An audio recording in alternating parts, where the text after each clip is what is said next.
नमस्कार दोस्तों, स्वागत है आपका हमारे यूट्यूब चैनल एग्ज़ामोफोबिया में। मैं धर्मेंद्र लेके आता हूं आपके लिए यूपीपीसीएस 2023 प्रिलिमिनरी एग्ज़ाम से जुड़ी हुई बातें। तो उसी तैयारी को हम लोग आगे बढ़ाते हैं और हम लोग देख रहे थे यूपीपीसीएस से यूपी से संबंधित कुछ तथ्य और यूपी सिलेबस से रिलेटेड अपने टॉपिक्स। तो अभी हमने यूपी क्या जलवायु के बारे में पढ़ा था। आज हम लोग देखेंगे यूपी की मिट्टी यानी अवध की माटी के बारे में देखेंगे, कैसे हमारे प्रदेश की मिट्टी का विभाजन हुआ है, हमारे मिट्टी में क्या क्या समस्याएं हैं, कौन कौन से आवश्यक तत्व अनुपस्थित हैं, कौन से तत्व उपस्थित हैं, या किस क्षेत्र में पूर्वांचल में किस प्रकार की मिट्टी है, बुंदेलखंड में किस प्रकार की मिट्टी है, अवध में किस प्रकार की मिट्टी है, पश्चिमी उत्तर प्रदेश में किस प्रकार की मिट्टी है। ज़्यादा खाद्यों का प्रयोग करने से, ज़्यादा डीडीटी का प्रयोग करने से, ज़्यादा खाद का प्रयोग करने से मिट्टी में कौन कौन सी समस्याएं आ रही हैं। तो चलिए हम लोग स्टार्ट करते हैं अपना आज का पहला टॉपिक। हमारा आज का पहला टॉपिक है उत्तर प्रदेश की मिट्टियाँ। देखते हैं उत्तर प्रदेश की मिट्टियों में हम क्या समझते हैं। तो सबसे पहले बच्चों बात कर लेते हैं मिट्टी होती क्या है। मिट्टी होती क्या है, किसे हम मिट्टी कहते हैं, क्या होती है मिट्टी। देखो जैसे हम लोग देखते हैं, अभी हम लोग पृथ्वी के ऊपरी सतह पर जो उपस्थित भूभाग है या पृथ्वी की जो ऊपरी परत है, जिसे आप भूपर्पटी या क्रस्ट कहते हैं, ठीक है, उसी में ही हम मिट्टी या मृदा या सॉइल का अध्ययन करते हैं। ज़रा देखें पहला पॉइंट क्या लिया है, उसके बाद आगे बताते हैं। मृदा, क्या बच्चों,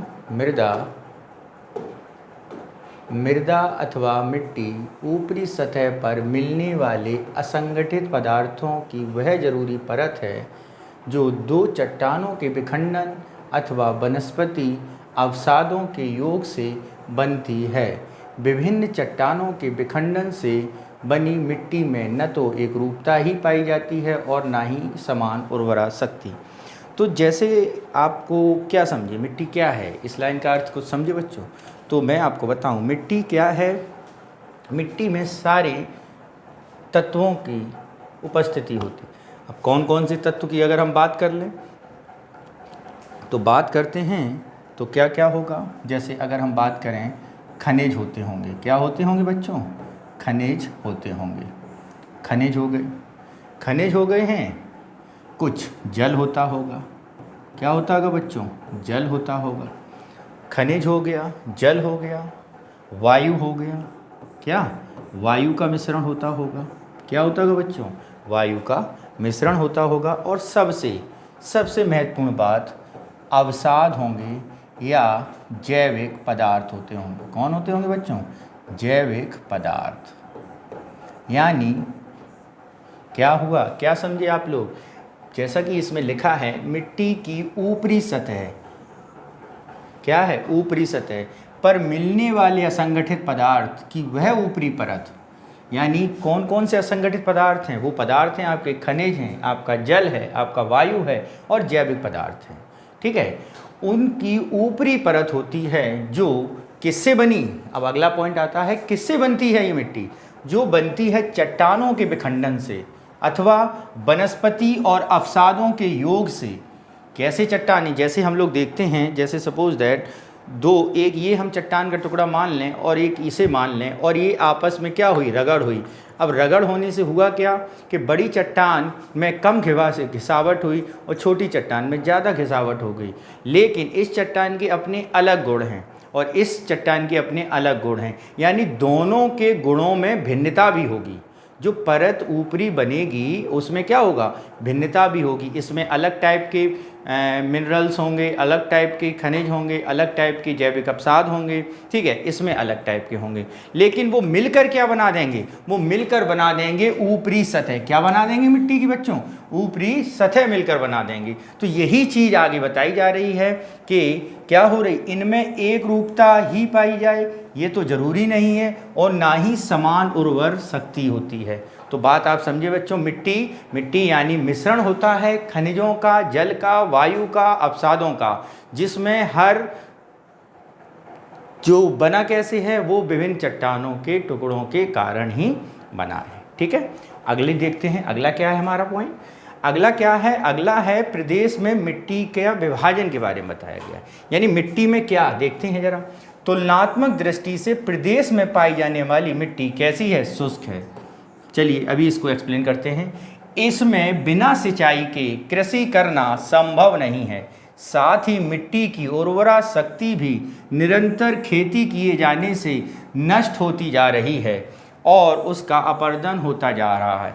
अब आप जैसे जानते हैं उत्तर प्रदेश का ज़्यादा जो क्षेत्र है वो सब ट्रॉपिकल रीजन में आता है, उष्णकटिबंधीय क्षेत्र में आता है।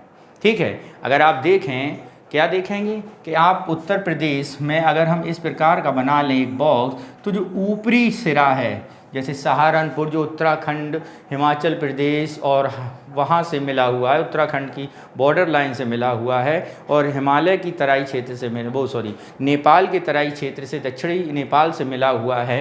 ठीक है, उसे देखें तो ये क्षेत्र आपका कैसा रहता है, ये क्षेत्र आपका हो सकता है कि इसमें आपको लगे कि ठंडक है। लेकिन जब चूँकि उत्तर प्रदेश का ज़्यादा रीजन उष्णकटिबंधीय क्षेत्र में है, तो मिट्टी पर प्रभाव भी किसका होगा, मिट्टी पर प्रभाव भी शुष्कता का होगा। क्यों, क्योंकि आपने देखा होगा उत्तर प्रदेश के यहाँ पर क्या है, बुंदेलखंड, उत्तर प्रदेश ये बघेलखंड, इसके क्षेत्र से भी टच करता है, और चूँकि पूरा क्षेत्र उष्णता के तौर पर है, सब ट्रॉपिकल रीजन पर है, तो इसके कारण गर्मी या शुष्कता रहती है, तो मिट्टी में भी उसका प्रभाव झलकता है। अब उसका प्रभाव क्या झलकता है ये आगे आपको पता चलेगा। ज़रा देखें तो चूँकि ये कैसी है, शुष्क क्षेत्र में है, शुष्क क्षेत्र में है, नदी द्वारा लाए हुए अवसाद से निर्मित हुई है, नदी द्वारा अवसाद से निर्मित हुई है, तो परिणाम ये निकला कि साहब कि इसमें हमने ज़्यादा से ज़्यादा उर्वरकों का प्रयोग कर लिया। उर्वरकों का प्रयोग करने के कारण मृदा की जो उपजाऊपन है वो क्या हो रहा है, स्वतः वो खोता जा रहा है। क्या होता जा रहा है, स्वतः वो खोता जा रहा है, और उसका परिणाम क्या निकल रहा है, उसका परिणाम ये निकल रहा है कि मृदा का अपरदन भी हो रहा है। अपरदन क्या होता है ये भी बता दें। मृदा का अपरदन ये होता है कि ऊपरी परत का छिलकर अलग हो जाना, यानी ऊपरी परत का नष्ट होते चले जाना। इसे क्या बोला जाता है बच्चों, इसे बोला जाता है अपरदन। क्या बोला जाता है, अपरदन। नेक्स्ट देखते हैं, प्रोफेसर वाडिया, कृष्ण और मुखर्जी के अध्ययनों एवं विश्लेषण के आधार पर उत्तर प्रदेश की मिट्टी को 2 भागों में बांटा जा सकता है। कितने भागों में बच्चों, 2 भागों में। अब 2 कौन कौन से भाग हैं इसे ज़रा देख लेते हैं। एक हो गया गंगा के विशाल मैदान की नूतन और अपनूतन मिट्टियाँ, यानी नूतन का मतलब है नवीन और पुरानी, एक तो नवीन मिट्टी या पुरानी मिट्टी इससे। दूसरा है दक्षिणी पठार की प्राचीन रवेदार और विंध्यन शैली या बुंदेलखंडीय मिट्टी। ठीक है, जो मैंने आपको यहाँ बताया था बघेलखंड, बुंदेलखंड, ये वाला क्षेत्र। नेक्स्ट चलते हैं अपनी अगली स्लाइड में क्या बताया गया उसे समझते हैं। अगली स्लाइड में बच्चों आपको बताया गया है उत्तर प्रदेश की जो मिट्टी है उसका संयोजन कैसा है उसके बारे में बताया गया है। अब जरा देखें, जैसे मैंने आपको क्या बताया था, मिट्टी में क्या क्या था, मिट्टी में वायु थी। क्या थी बच्चों, वायु थी। तो मिट्टी यानी मिट्टी में वायु है, तो कितने प्रतिशत वायु है बच्चों, दिख रहा होगा 25%। कितना है, 25%। मिनरल्स पार्टिकल्स यानी खनिज लवण कितने हैं, कितने खनिजों की मात्रा है, खनिजों का मात्रा अगर हम देखेंगे तो कितनी है, 45% यानी 45%। ऐसे ही अगर हम पानी की बात कर लें, वाटर कितना है, 25%। कितना है बच्चों, पानी 25%। ठीक है, इसके अलावा आगे देखें, ऑर्गेनिक मैटर्स यानी जैविक पदार्थ कितने हैं, 5%। ह्यूमस की मात्रा 80%, रूट्स 10%, और ऑर्गेनिज्म कितने हैं आपके, 10%। तो इस तरह आपकी मिट्टी का यानी उत्तर प्रदेश की मिट्टी का क्या मिला है, संयोजन मिला है। मिट्टी में इतनी मात्रा है, वायु का प्रतिशत है 25, खनिज का प्रतिशत है 45, पानी का प्रतिशत है 25, ऑर्गेनिक मैटर का प्रतिशत है 5, ऑर्गेनिज्म का प्रतिशत है 10, रूट्स का प्रतिशत है 10 और ह्यूमस का प्रतिशत है 80%। तो इस तरह क्या है, मिट्टी में मात्रा जो अगर हम बात करें उनका क्लासिफिकेशन किया गया है। क्या बच्चों, मिट्टी का क्लासिफिकेशन। ठीक है, अब हम लोग अपना आगे देखते हैं, आगे क्या बताया जा रहा है। आगे जैसे अभी हम लोग पीछे देख के आए थे, क्या देख के आए थे उस पर ज़रा चलें। तो पीछे अभी हम लोगों ने क्या देखा था, पीछे हम लोगों ने देखा था कि गंगा के विशाल मैदान की नवीन और नूतन हैं और दक्षिण भारत के प्राचीन रवेदार और विंध्यन शैली के बुंदेलखंडीय मिट्टी है। आप देखें इसमें आगे, अब जरा देखते हैं गंगा के मिसाल मैदान की मृदा जो है वो कौन कौन सी है। यानी जो गंगाई क्षेत्र है, क्या क्षेत्र है बच्चों, गंगाई क्षेत्र। जरा एक बार थोड़ा हल्का सा यूपी का एक फिगर देख लेते हैं, ज़्यादा तो स्पष्ट नहीं हो रहा होगा मैप से, लेकिन आप ये समझिए कुछ उत्तर प्रदेश टाइप का एक मैप आपको दिख रहा हो। ठीक है, तो उत्तराखंड से गंगा जी ने उत्तर प्रदेश में प्रवेश किया। कहाँ से प्रवेश किया, उत्तराखंड से गंगा जी में प्रवेश किया गंगा जी ने। तो जब गंगा जी ने प्रदेश में प्रवेश किया है तो वो इस पूरे क्षेत्र में, जो मध्यवर्ती क्षेत्र है, इस पूरे क्षेत्र में तराई भावर प्रदेश में बहती हुई आती हैं और पूर्वांचल से होते हुए बिहार में चली जाती हैं। ठीक है, तो यहाँ पे ज़रा देखें कि कितना एरिया है, कौन सी मिट्टी लेके आ रही हैं, इसको ज़रा समझते हैं।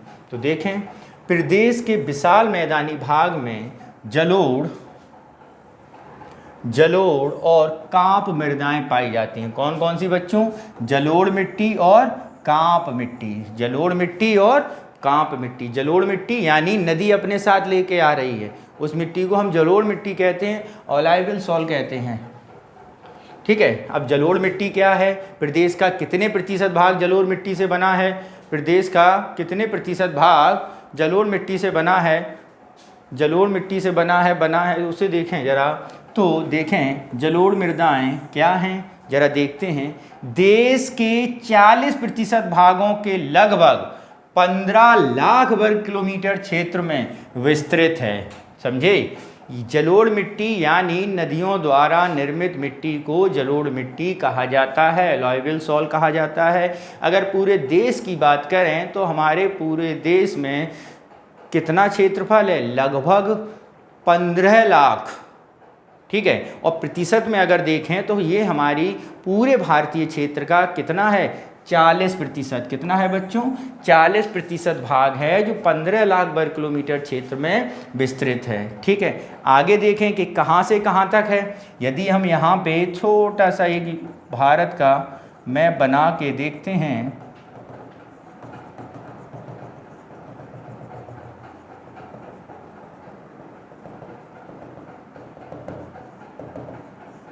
तो बच्चों यहाँ पे क्या है, पंजाब से लेकर, कहाँ से, पंजाब से लेकर स्टार्ट हो जाता है, क्योंकि पंजाब में सिंधु, सतलज, रावी, झेलम, चेनाब ये नदियां हैं। इससे आपका ये वाला उत्तरी सिरा का बनता है ऑलाइविल सेल। ठीक है, और अगर अन्य क्षेत्रों की बात करें तो गंगा है, इधर से आपकी ब्रह्मपुत्र प्रवेश कर जाती है, इधर नर्मदा के कुछ भाग हैं, इधर गोदावरी, कावेरी, कृष्णा इससे बन जाता है। ठीक है, तो इसके कारण ये पूरा क्षेत्र अगर हम मिला लेते हैं बच्चों, तो ये पूरा क्षेत्र क्या करता है, पूरा क्षेत्र बना देता है आपका क्या, पूरा मिट्टी का प्रतिशत, जो कि कितनी है बच्चों, जो है आपकी कितनी, मैदानी भाग में। ठीक है, कितनी, 40% और 15 लाख वर्ग किलोमीटर।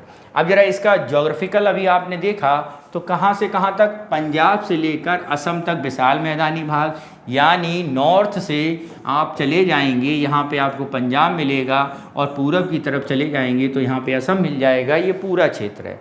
ठीक है, इसके बाद इसके साथ साथ नर्मदा, ताप्ती, महानदी, गोदावरी, कृष्णा, कावेरी घाटियों में फैली हुई है। यानी जो आपकी जलोढ़ मिट्टी है वो इतने प्रदेशों में फैली हुई है, यानी एमपी में नर्मदा ताप्ती निर्माण कर रही हैं और गुजरात में, महानदी उड़ीसा में कर रही है, गोदावरी, कृष्णा, कावेरी प्रायद्वीपीय भारत में जलोढ़ मिट्टी बनाने में मदद कर रही है। ठीक है, आगे देखे हैं, इनका निर्माण हिमालय तथा प्रायद्वीपी से प्राप्त मालवा तथा अपसारी सागर द्वारा छोड़े गए गाद द्वारा हुआ है। इनका रंग हल्के धूसर से भस्मी धूसर के बीच गठन रेतीली से गाढ़ी दोमट के बीच पाया जाता है। ठीक है, अगर हम जलोढ़ मिट्टी की विशेषताओं में जाएं तो इनका रंग कैसा होगा, हल्की धूसर से लेकर भस्मी धूसर, यानी मटमैला भी है और थोड़ा हल्का भी मटमैला है। ठीक है, इसके बाद अगर हम बात करें कि ये सबका मिक्सचर है, गाढ़ी दोमट बना देता है। अगर इसमें हम पदार्थों की मृचुरता की बात करें तो जलोढ़ मिट्टी दोमट मिट्टी में पोटास, फास्फोरिक एसिड, चूना, जैव पदार्थ की प्रचुरता पाई जाती है, परंतु नाइट्रोजन और ह्यूमस की कमी होती है। समझे, किसकी कमी है, नाइट्रोजन और ह्यूमस की कमी होती है। नेक्स्ट चलते हैं हम लोग अगले पॉइंट पर। अगला पॉइंट देखते हैं। अगला क्या है कि इस मिट्टी में कौन कौन से क्षेत्र पाए गए हैं।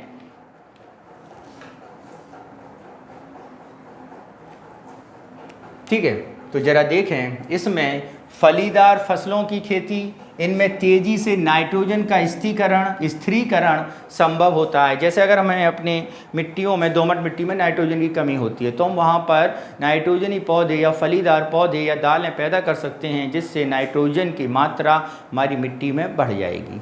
ठीक है, इसके बाद देखें, पर सिंचाई हेतु सर्वयुक्त है, किंतु जिसकी मदद से चावल, गेहूँ, गन्ना, जूट, कपास, मक्का, तिलहन, फल और साग सब्जियों की खेती की जाती है।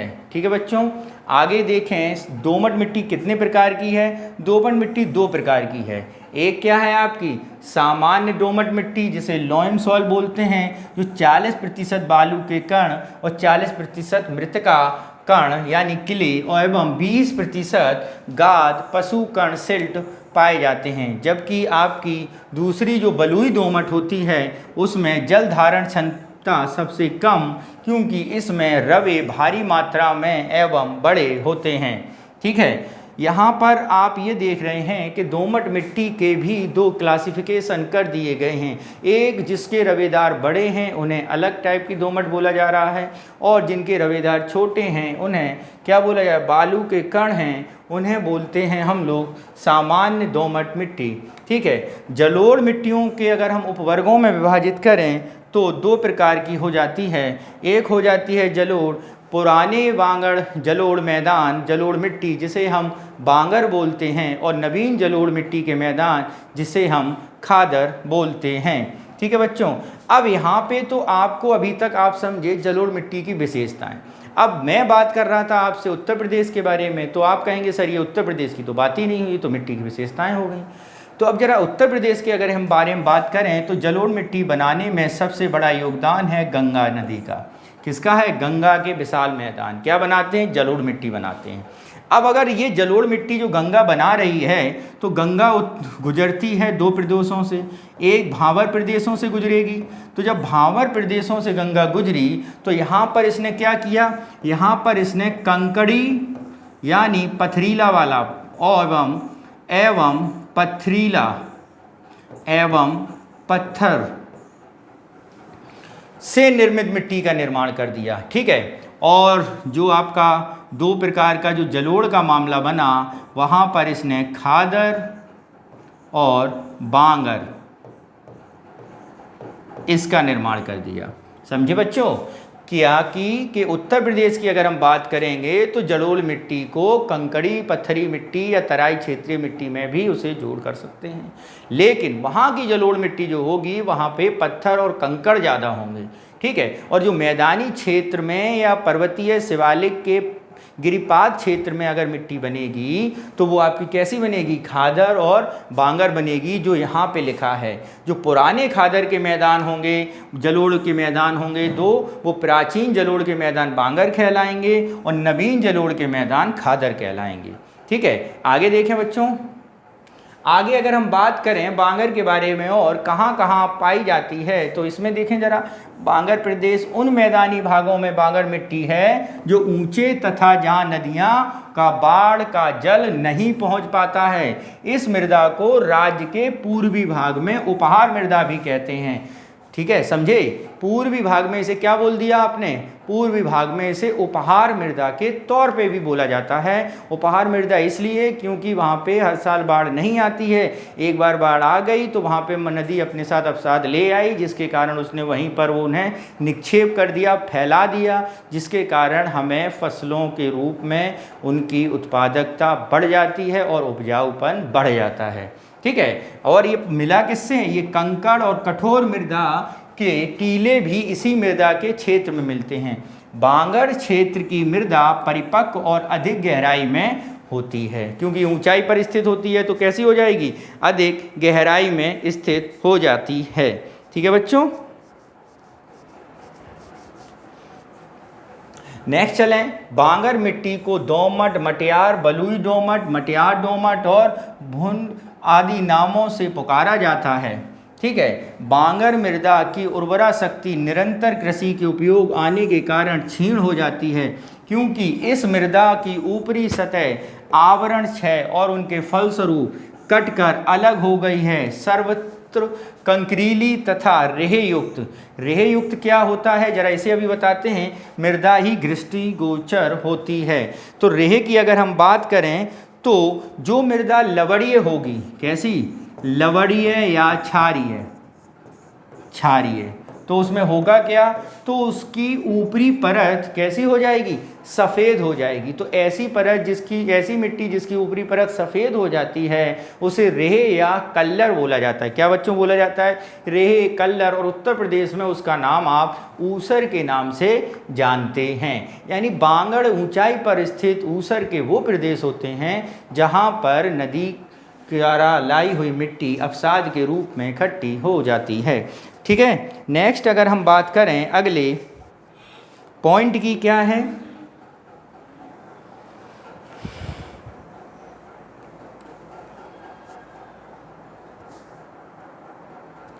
अगर हम यहाँ पे बात करें कि ये बांगर प्रदेश बने कब होंगे, तो बांगर प्रदेश बच्चों बने होंगे प्लाइस्टोसिन युग में। किसमें? प्लाइस्टोसिन युग में।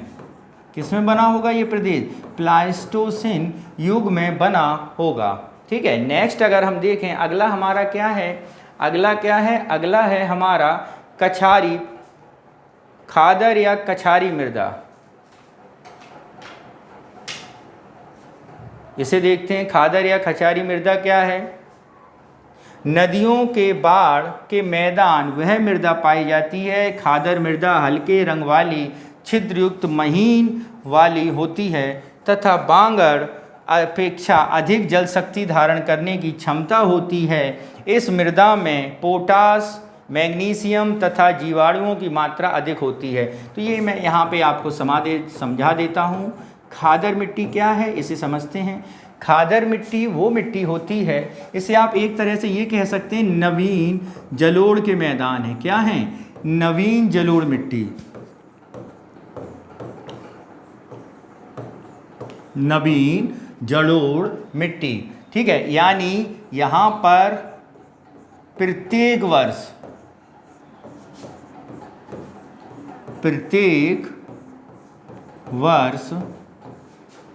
पानी आ जाता है,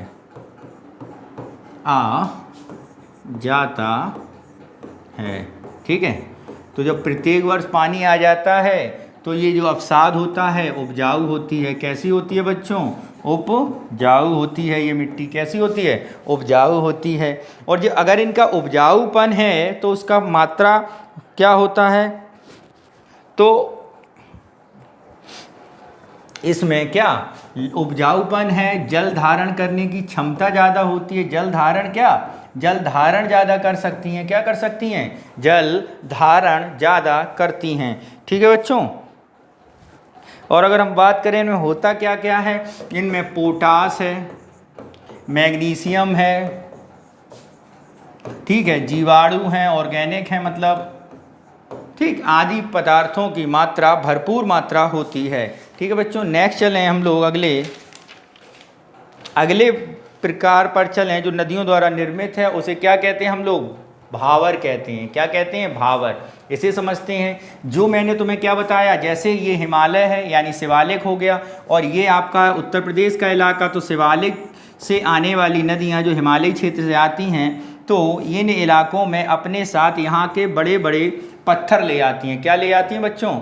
बड़े बड़े पत्थर ले आती हैं। जैसे ये पत्थर इसके साथ आ गया, ठीक है, ये पत्थर इसके साथ आ गया, ये पत्थर स्थिर हो जाते हैं, तो उसका परिणाम क्या निकलता है? यहाँ पर नदी अपना अस्तित्व खोकर, ऐसा कह सकते हैं आप एक तरह से, इस पानी के नीचे से बहती रहती है। कैसे बहती रहती है? पानी के नीचे से बहती रहती है। ठीक है, और पथरीला इलाका रहता है। उत्तर प्रदेश की अगर हम बात करें तो एक पतली पट्टी के रूप में ये क्षेत्र इस क्षेत्र में है। कैसा है? एक पतली पट्टी के रूप में इस क्षेत्र में है। ठीक है, जिसे हम भावर प्रदेश या तराई प्रदेश कहते हैं, क्योंकि पर्वतों से ऊपर नीचे ही उतरी, वैसे ही ये क्षेत्र बन गया। तो इसका परिणाम क्या निकला बच्चों? उसका ये निकला कि अपने साथ बड़े बड़े पत्थरों के टुकड़े ले आए, अपने साथ बड़े बड़े पत्थरों के टुकड़े ले आए। नदी उनके नीचे से बह रही है और ऊपर पे पत्थर के टुकड़े हैं, तो कहीं कहीं तो ये लगता है कि नदी यहाँ पे गायब हो गई। ठीक है, तो ये पथरीला इलाका, तराई क्षेत्र का इलाका कैसा है? दलदली इलाका है, कंकड़ी पत्थरी वाला इलाका है उत्तर प्रदेश का। ये पतली बेल्ट के रूप में है। ठीक है, पतली बेल्ट के रूप में है। ठीक, तो पंख में पाए जाते हैं, और मिट्टी एक स्थूल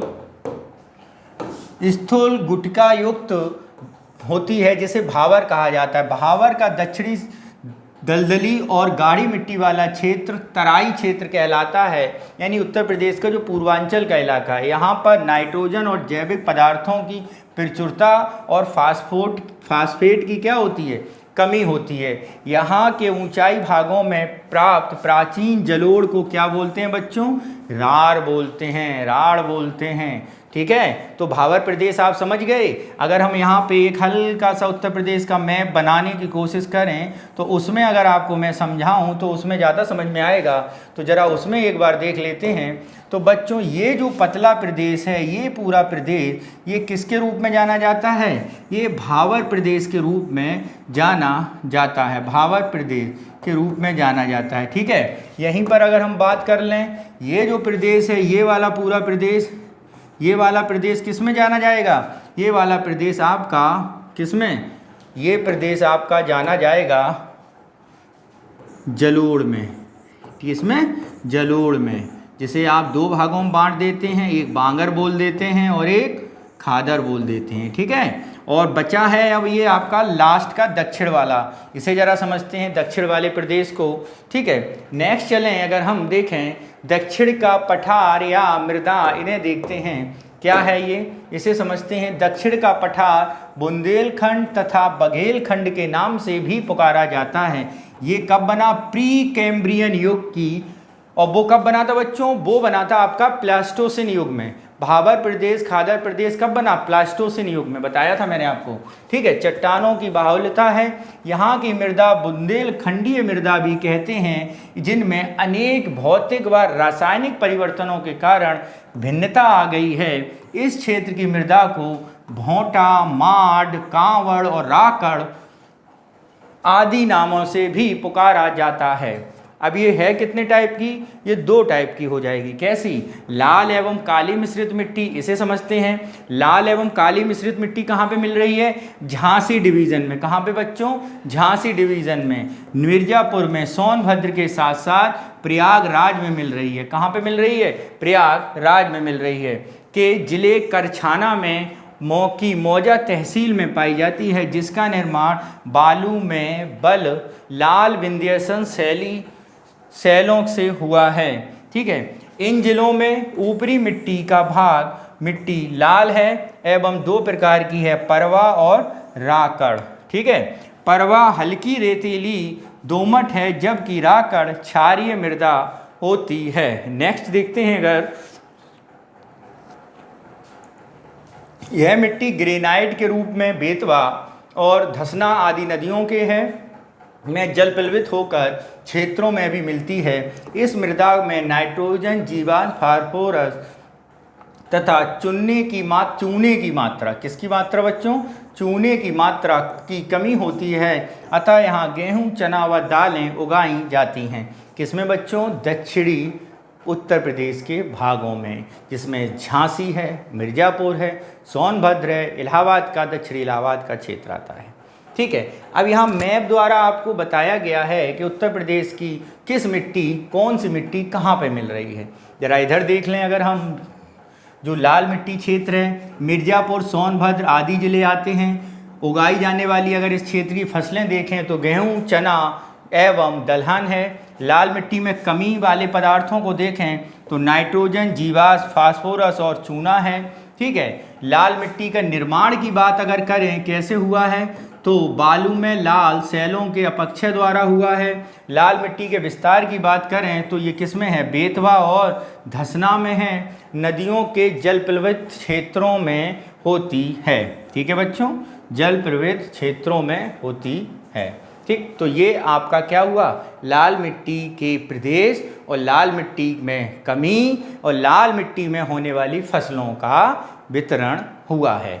नेक्स्ट अगर हम देखते हैं अपना अगला, तो बच्चों अगला क्या है? अगला भोंटा मृदा है। यानी जो आपकी दक्षिण भारत में मृदा मिली थी तो एक कौन सा टाइप था? एक आपका भोंटा टाइप और था, उसे समझते हैं भोंटा मृदा। भोंटा मिट्टी विंध्यन पर्वतीय क्षेत्रों के अंतर्गत टूटे फूटे प्रस्तरों के रूप में पाई जाती है। धीरे धीरे आवरण क्षय होने के कारण यह प्रस्तर महीन चूर्ण में रूप में परिवर्तित होते जा रहे हैं। इन प्रस्तरों के साथ हल्की दोमट मृदा मिलती है और यह मृदा मोटे अनाजों को उगाने में साथी है। अब यहाँ मोटे अनाज समझ लो, जैसे आपका बाजरा हो गया, जैसे आपका ज्वार हो गया। ठीक है, ये आपके किस में आते हैं? ये मोटे अनाज में आते हैं। ठीक, माड़ मृदा देखो, माड़ मृदा काली मृदा या रेगुर के समान चिकनी होती है। इस मृदा में 7% सिलिकॉन, 15% लोहा एवं 25% एल्युमिनियम होता है। वर्षा ऋतु में यह मृदा गोंद या माड़ के समान चिपचिपी हो जाती है, जिस कारण इस मृदा में कृषि कार्य दुर्लभ हैं। यह मृदा प्रदेश के पश्चिमी सीमा वाले जिलों में पाई जाती है। कहाँ पे बच्चों? पश्चिमी सीमा। पश्चिमी सीमा समझ गए? आपके पश्चिम वाले जिलों शामली, मेरठ, मुरादाबाद, संभल, बांधा, बदायूं, ठीक है, इन जिलों में पाई जाती है। जरा आगे देखें, इसमें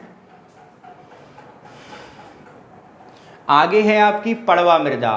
पड़वा मृदा हल्के लाल रंग की बलुई दोमट मिट्टी में, जो कहाँ पर? हमीरपुर, जालौन और यमुना के बहड़ों में ऊपरी भाग में पाई जाती है। इसमें जीवाश्म की कमी होती है। इसमें खाद पानी की सहायता से कृषि की जा सकती है। यानी पड़ुआ मृदा कहाँ पे मिलेगी आपको? आपको ये दक्षिण बुंदेलखंडी क्षेत्र के हमीरपुर, जालौन और यमुना, यानी आपके यमुना औरैया इस वाले क्षेत्र में भी जो आता है वह बहड़ी क्षेत्र में ये मृदा पाई जाती है। ठीक है, अगर हम बात करें राकड़ मृदा की, अगर राकड़ मृदा की बात करें बच्चों तो उसे देखते हैं। राकड़ मृदा देखें, सामान्यतः उत्तर प्रदेश के दक्षिणी पर्वतीय एवं पठारी ढालों पर यह मृदा पाई जाती है।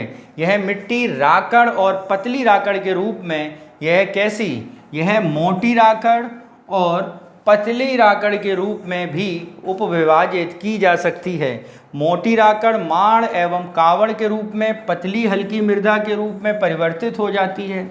इस मृदा की उर्वरा शक्ति, खाद अधिक प्रयोग एवं वृद्धि की जा सकती है। ठीक है बच्चों, ये क्या है आपकी पड़वा या राकड़ मृदा। नेक्स्ट चले हम लोग अपनी अगली ऊसर या रेह मिट्टी क्या है, यह कहाँ पे मिलती है? ऊसर वाली मिट्टी। अगर ऊसर वाली मिट्टी की बात करें तो अलीगढ़, मैनपुरी, कानपुर, सीतापुर, उन्नाव, एटा, इटावा, रायबरेली और लखनऊ जिलों में पाई जाती है। कहाँ पे? अलीगढ़, मैनपुरी, कानपुर, एटा, इटावा, अलीगढ़, ठीक है, रायबरेली और लखनऊ वाले क्षेत्रों में ऊसर मिट्टी। कैसे ऊसर है? ये कैसी मिट्टी है? ये लवण से प्रभावित है। ठीक है, रेह युक्त क्षारीय मृदा ऊसर भूमि उत्तर प्रदेश में सर्वाधिक विस्तृत है। इसका सबसे ज़्यादा विस्तार है। ठीक है बच्चों। अगर हम बात करें बंजर तथा भाट मृदा की बारे में, तो बंजर तथा भाट नामक मृदा उत्तर प्रदेश के गोरखपुर, बस्ती, महाराजगंज, कुशीनगर और सिद्धार्थनगर एवं गोंडा जिलों में पाई जाती है। कौन कौन से? गोरखपुर, महाराजगंज, बस्ती, कुशीनगर, सिद्धार्थनगर और गोंडा जिलों में। बंजर मिट्टी की अगर हम बात करें, बंजर मिट्टी चिकनी, बलुई तथा चिकनी दोनों प्रकार की होती है और उसमें चूना अपेक्षाकृत कैसा होता है बच्चों? कम होता है। तो मिट्टी के आप विस्तार देख रहे हैं ना, किस जिले में कौन सी मिट्टी है, सर्वाधिक विस्तार किस मिट्टी का है, ये यहाँ पे बताने की कोशिश की गई है आप लोगों को। ठीक है, कौन सी मिट्टी कहाँ पर है इसके बारे में देखो। कानपुर, सीतापुर, उन्नाव, एटा, इटावा, रायबरेली, लखनऊ, इस क्षेत्र में कौन सी मिट्टी है? लवणीय मिट्टी है, क्षारीय मिट्टी है।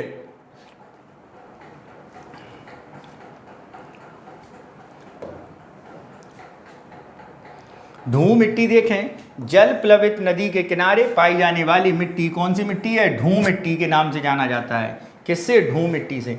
भाट के बारे में जरा देखें, उत्तर प्रदेश में स्थित कुशीनगर जिले की मिट्टी स्थानीय भाषा में भाट के नाम से जानी जाती है और इस मिट्टी में क्या होता है? मोटे अनाज होते हैं। क्या होते हैं बच्चों? मोटे अनाज होते हैं। ठीक है, इसके अलावा हम देखें टर्सरी मिट्टी, यानी जो मिट्टी आपके टर्सरी युग में हुई है उसका भी अवशेष हैं और वो कहाँ पे है?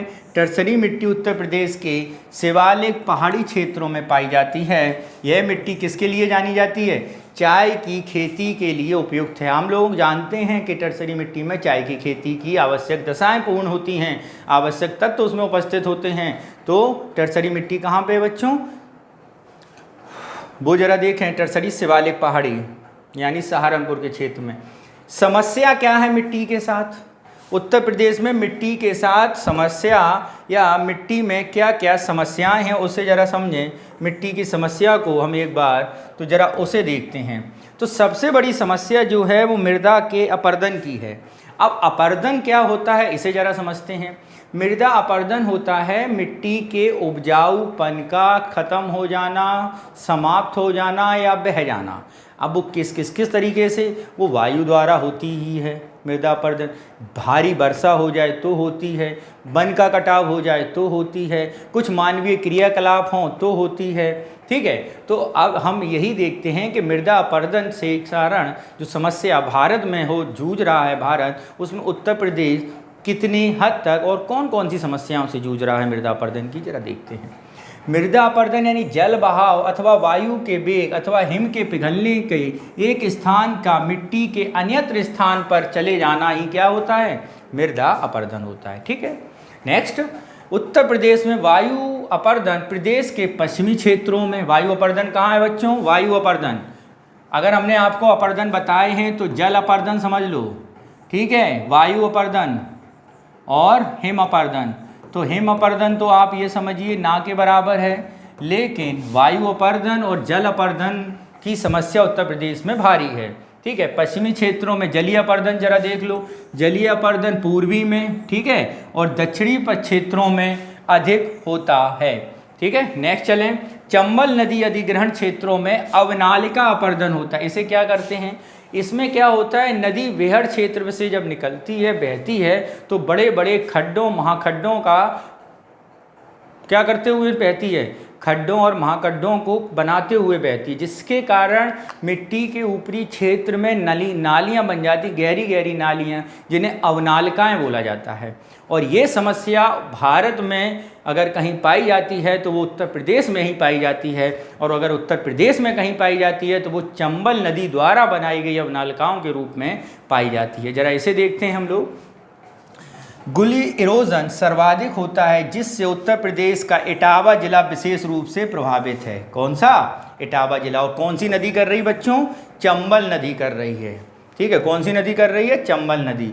नेक्स्ट अगर हम बात करें, इसके कारण ही आगरा, इटावा, जालौन जिलों में बीहड़ पाए जाते हैं, क्योंकि इस क्षेत्र में फिर क्या कहते हैं, अपर्दन होने के कारण किसी प्रकार की फसल का उत्पादन विशेष रूप से नहीं हो पाता उस क्षेत्र में, ये बात है। ठीक है, उत्तर प्रदेश के पश्चिमी क्षेत्र में अवनालिका अपर्दन, दक्षिणी क्षेत्र के रिल अपर्दन और पूर्वी क्षेत्र के में परत अपरदन यानी सीट इरोजन विशेष रूप से प्रभावी है। तो उत्तर प्रदेश के सभी क्षेत्रों को बता दिया। पश्चिमी क्षेत्र में कौन सा है? अवनाल का अपरदन। दक्षिणी क्षेत्रों में रेल अपरदन। पूर्वी तथा उत्तरी क्षेत्रों में कौन सा? सीट अपरदन।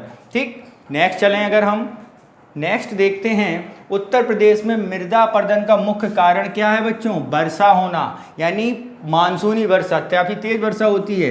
प्रकृति और वनों के अभाव के कारण ढाल की तीव्रता आदि इसके प्रमुख कारण हैं। नेक्स्ट क्या है? वायु अपरदन से उत्तर प्रदेश के प्रभावित जिला कौन सा है? वायु अपरदन से मथुरा और आगरा, क्योंकि आप जानते हैं उत्तर प्रदेश में सबसे कम वर्षा किस क्षेत्र में होती है? सबसे कम वर्षा अगर उत्तर प्रदेश में कहीं होती है तो वो कौन सा जिला है बच्चों? मथुरा है। तो इसीलिए वहाँ पर शुष्कता ज़्यादा है, तो वायु के कारण ऊपरी परत उड़ी चली जाती है, जो मृदा अपरदन का एक बहुत बड़ा कारण बनती है। अगर प्रदेश के अलीगढ़, मैनपुरी, कानपुर, उन्नाव, एटा, इटावा, रायबरेली, सुल्तानपुर, प्रतापगढ़, जौनपुर और प्रयागराज जिलों को अधिक सिंचाई और उर्वरकों के इस्तेमाल के से लगभग 10% भूमि ऊसर हो चुकी है। कितनी हो चुकी है? ऊसर हो चुकी है। प्रदेश के पश्चिमी एवं दक्षिणी क्षेत्रों में लवणीय और क्षारीय मृदा पाई जाती है, जबकि प्रदेश के पूर्वी क्षेत्रों, तराई भागों के कुछ हिस्सों में अम्लीय मृदा पाई जाती है। तो क्या समझे आप लोग? लवणीय क्षेत्रों में पाई जाती है मृदा पूर्वी में, और तराई क्षेत्रों में अम्लीय मृदा पाई जाती है। यानी पश्चिम और दक्षिण में लवणीय या क्षारीय मृदा, और पूर्वी क्षेत्रों और तराई क्षेत्रों में अम्लीय मृदा। ठीक है, नेक्स्ट चलें अगर हम, तो नेक्स्ट है हमारा मृदा का एक स्वरूप के बारे में आपको बताया गया है। जैसे उत्तर प्रदेश का उत्तरी क्षेत्र कौन सा अपरदन है? परत अपरदन। पूर्वी क्षेत्र में अगर बात करें तो ऊपरी जो पूर्वी क्षेत्र है, नॉर्थ ईस्ट वाला, वहाँ पे परत अपरदन विशेष रूप से प्रभावी है। जलीय अपरदन पूर्वांचल के नीचे वाले यानी दक्षिणी पूर्वी क्षेत्र में है। ठीक है, ऐसे ही दक्षिणी क्षेत्र में 2 अपरदन है, एक है आपका जलीय अपरदन, और दक्षिण पश्चिमी क्षेत्र में अगर हम बात करें रेल अपरदन है। ठीक है, पश्चिमी क्षेत्र में बात करें तो अवनाल का अपरदन वाले जिले भी बता दिए हैं, इटावा, और वायु अपरदन वाला क्षेत्र है। ठीक है, ये क्षेत्रवार अपरदन बताया गया है, कोशिश की गई है क्षेत्रवार अपरदन बताने की। तो जब काफ़ी महत्वपूर्ण फिगर है बच्चों ये, और ये इसमें विशेष रूप से आपको अपरदन बताने की बात की गई है और आपकी ये समझ के लिए तैयार किया गया है विशेष रूप से बच्चों। तो एक बार में ये मैप में अगर आपको समझ में आ जाएगा तो काफ़ी सहायक सिद्ध होगा मृदा का परत अपरदन विशेष रूप से प्रभावी क्षेत्र। ठीक है, अगर हम यहीं पे प्रमुख मिट्टियों को देखें कि किस क्षेत्र की मिट्टी में कौन कौन सी उत्तर प्रदेश की मिट्टियां प्रमुख हैं, तो ज़रा देखो, उत्तर प्रदेश का जो पर्वतीय इलाका है वहाँ पे पर्वत पादीय मिट्टी है। ठीक है, लाल बलुई मिट्टी मृदाएं पाई जाती हैं, तराई मृदाएं पाई जाती हैं, लवण प्रभावी मृदाएं पाई जाती हैं, लाल और पीली मिट्टी पाई जाती है, मिश्रित लाल मिट्टी पाई जाती है, मध्यम काली मिट्टी पाई जाती है, कैल्शियम युक्त मिट्टी पाई जाती है, और जलोढ़ मृदाएं पाई जाती हैं। यहाँ पे मृदा अपरदन बताया जा रहा है, और यहाँ पे आपको उत्तर प्रदेश में पाई जाने वाली विशेषकर मिट्टी बताई गई हैं। तो ये दोनों फिगर आपके लिए काफ़ी महत्वपूर्ण हैं, और आप इनको ध्यान से देखिए और समझिए।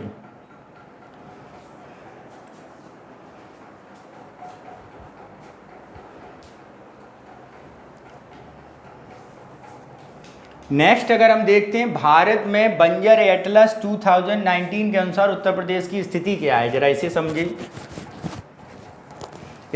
जरा। उत्तर प्रदेश की बंजर भूमि 2008-9 में कितनी थी, जरा इसे समझिए। ये थी आपकी 9619.35 वर्ग किलोमीटर, जो देश का कितने प्रतिशत भौगोलिक क्षेत्र का है? 3.99, लगभग 4% है। से कम होकर 15-16 में 8537.06 किलोमीटर, जो देश का 3.54 भौगोलिक क्षेत्र हो गया है। ठीक है, बंजर भूमि क्षेत्र हमारा क्या हुआ है? कम हुआ है।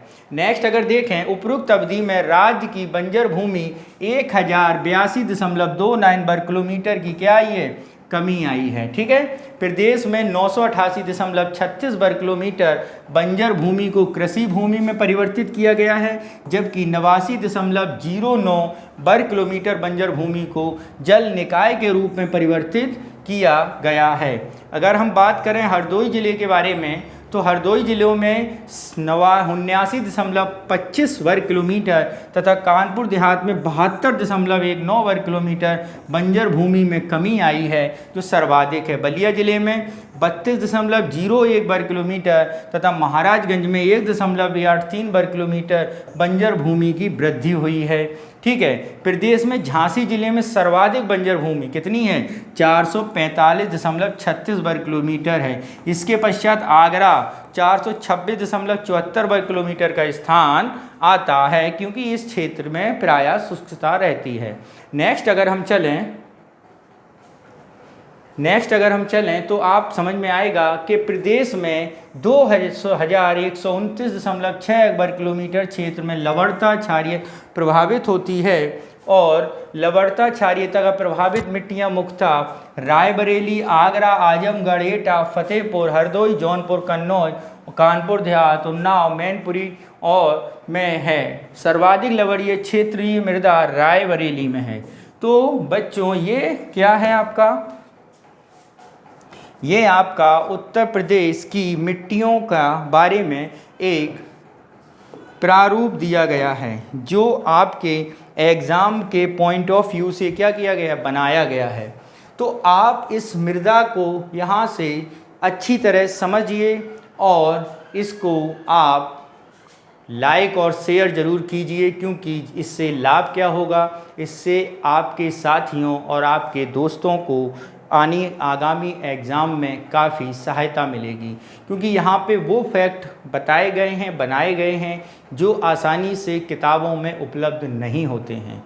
क्योंकि उत्तर प्रदेश का मैटर विशेषकर कोई किताब वगैरह में नहीं मिलेगा। वो क्या है, वो एक साथ भारत की किताबों में ही आपको 1-2 लाइनों में समेट दिया जाता है, जबकि हमारा उत्तर प्रदेश भारत में की लगभग सारी खूबियों को अपने साथ समेटे हुए है। तो उसके लिए काफ़ी गहन अध्ययन की आवश्यकता होती है हम लोगों को।